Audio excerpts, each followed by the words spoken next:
Donc moi je suis content, je suis fier de ce que je suis en train de voir aujourd'hui, parce que les gens continuent à descendre dans la rue, malgré cette répression qu'est en train de mettre en place Macron.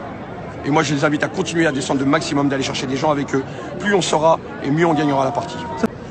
Écoute, tant qu'on ne sera pas écouté, on continuera. Tu sais, la Révolution française, elle n'a pas duré une journée, hein, elle a duré 10 ans. Il y a tellement de boulot à mettre en place, et vu qu'on n'est pas écouté, ça continuera tant qu'on ne sera pas écouté. Donc prépare-toi, le gouvernement, prépare-toi parce qu'on arrive. Et on n'a plus peur. Je te le dis, on n'a plus peur. Vous pouvez péter autant d'yeux que vous voulez, vous pouvez mettre toutes les amendes que vous voulez pour nous entraver, pour nous empêcher de manifester. Ça ne marche plus. La seule solution aujourd'hui, c'est de mettre en place des réformes pour le bien du peuple. Maintenant, il met 135 €. Pourquoi? Parce qu'on se déplace dans la rue? Mais qui viennent mettre 135 € à tout le monde à ce moment-là. C'est de la connerie, c'est simplement, je te le dis, c'est simplement pour continuer à nous faire peur et à nous empêcher, mais ça marche pas. De toute façon, ils pourront nous mettre toutes les amendes qu'on veut, on n'a plus d'argent.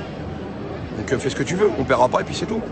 Parce qu'on a le droit, d'où on a une amende aujourd'hui en France, parce qu'on circule à Châtelet ou sur les champs.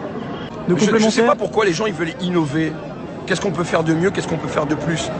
D'accord? Plus il y a de monde, plus on est visible. Parce qu'aujourd'hui, il se passe quoi? Pas de casseurs, pas de 20h. Maintenant, il faut du monde pour qu'on revienne au centre du sujet, qui est celle de nos revendications, qu'on soit entendu de la part de tous les médias. Ils font des effets de loupe sur un Fouquet qui prend feu à cause de la police, mais par contre ne s'insurge pas que d'ici quelques jours, on va mettre des gens dehors parce que la trêve du logement hivernal, ça personne n'en parle. Personne ne s'insurge. Que les handicapés sont en galère, que les retraités sont en galère. Ça leur fait pas peur. Et le pire, c'est que tu n'as aucun média qui s'insurge, qu'aujourd'hui on a un président en place qui tire sur son peuple. D'accord? Donc l'action de manifestation, elle aura toujours lieu pour rester visible. Ensuite, sur le long cours, pendant les semaines, des actions seront menées sur différents sites, par des blocages, par des distributions de flyers, par des discussions aussi avec les gens, et par ces fameuses assemblées ou débats qu'on peut avoir entre jaunes, ou même avec tout le monde, parce que tout le monde est le bienvenu, si quelqu'un a quelque chose à dire, d'accord ou pas d'accord. Mais attends, tu sais que la semaine dernière, la manif était déclarée. Hein. Je te montre le document quand tu veux. On devait partir de Kléber. Pourquoi les flics nous ont laissés sur les champs? Je peux te montrer le document tout de suite.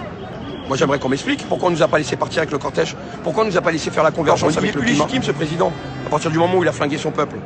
Donc mettez-vous au boulot, mettez en place des réformes qui vont dans notre sens, dans le sens du bien-être de la dignité humaine, dans le sens que les gens puissent travailler, qu'on arrête de considérer les travailleurs comme un coût et à défaut comme des producteurs, parce que c'est nous qui faisons vivre la France. C'est pas eux, c'est pas le gouvernement. Hein. Eux, ils sont en train de la mettre à l'envers. Ils sont en train de tout nous bouffer. Les écoles, les hôpitaux, toutes les institutions, ils sont en train de tout nous bouffer. Alors je sais qu'il y a des gens qui ne sont pas d'accord avec nous, mais moi je dirais juste une chose à ces gens. Rappelle-toi, mon pote, que quand tu vas te dorer le cul à la plage avec de la bonne crème pour prendre du bon bronzage et que tu poses tes 3 semaines de CP, c'est que ton grand-père il s'est battu pour ça en 1936, qu'il y avait peut-être autant de monde dans la rue, qu'il y avait eu 10 morts. Est-ce que tu y penses à cet acquis social qu'on a eu dans la douleur, dans la mobilisation, dans la manifestation? Est-ce que tu t'en souviens de ça? Ah non, t'es là, t'es bien, t'as tes CP et t'es tranquille. Mais les vacances, on les doit à des combats comme celui-là. D'accord? Alors peut-être qu'aujourd'hui tu n'es pas d'accord avec nous, mais si on gagne ce combat, et on va le gagner, d'accord? Tu seras bien content d'avoir tout ce qu'on va gagner. On est beaucoup plus solidaires, nous. Hein. Tu vois? Comme je le dis, on a récupéré la fraternité, là, tu vois, aujourd'hui. On a 2 combats à mener, l'égalité et la liberté. Et on va le gagner, ouais, on est, parce que juste par respect pour nos grands-parents, nos arrière-grands-parents et nos aïeux qui se sont battus pour ça. Ouais, on va pas laisser passer. Et moi, je vais te dire un truc. Hein. J'ai pas envie qu'on s'arrête et que ma gamine elle me dise en disant mais vous avez commencé, vous n'avez pas arrêté. Oh, vous avez fait quoi, les gars? Merci de la merde que nous a laissé. Sauf que nous, c'est pas la merde qu'on laisse, c'est la merde des anciens qu'on essaie de rattraper aujourd'hui. Combat d'une vie? Hein? Combat d'une vie?